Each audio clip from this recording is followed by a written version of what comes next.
1 Samuel chapter 11 narrates an incident that solidifies Saul's kingship and reveals his leadership qualities. Nahash, the Ammonite king, besieges the Israelite city of Jabesh-Gilead. The Ammonites threaten to gouge out the right eyes of the inhabitants as a sign of their submission and humiliation.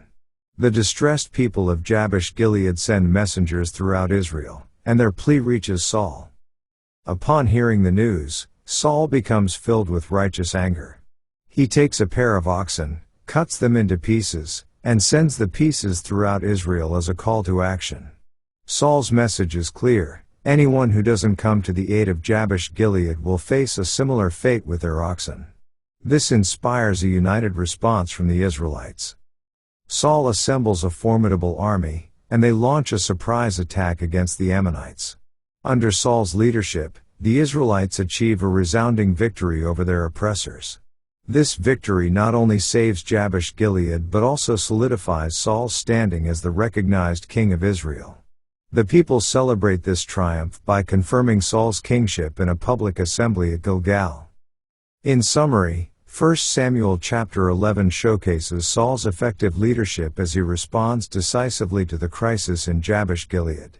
His rallying cry unites the Israelites, leading to a successful military campaign against the Ammonites. This chapter highlights Saul's early leadership qualities and the willingness of the people to accept him as their king in the face of a common threat. Let's now read 1 Samuel chapter 11.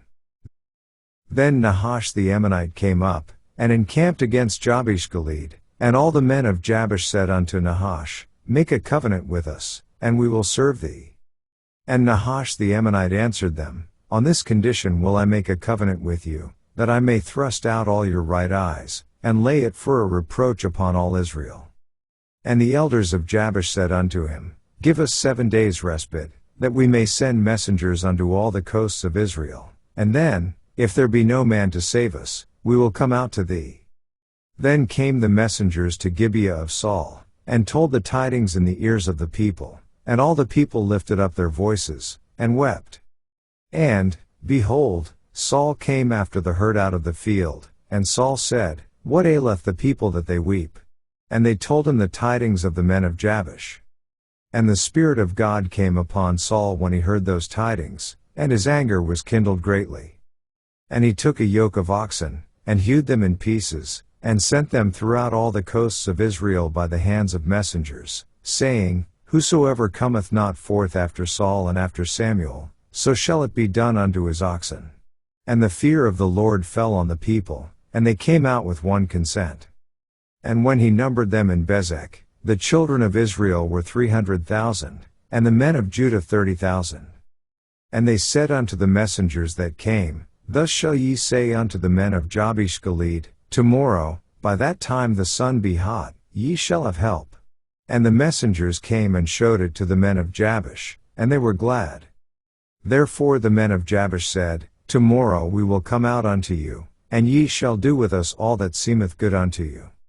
And it was so on the morrow, that Saul put the people in 3 companies, and they came into the midst of the host in the morning watch, and slew the Ammonites until the heat of the day. And it came to pass, that they which remained were scattered, so that 2 of them were not left together.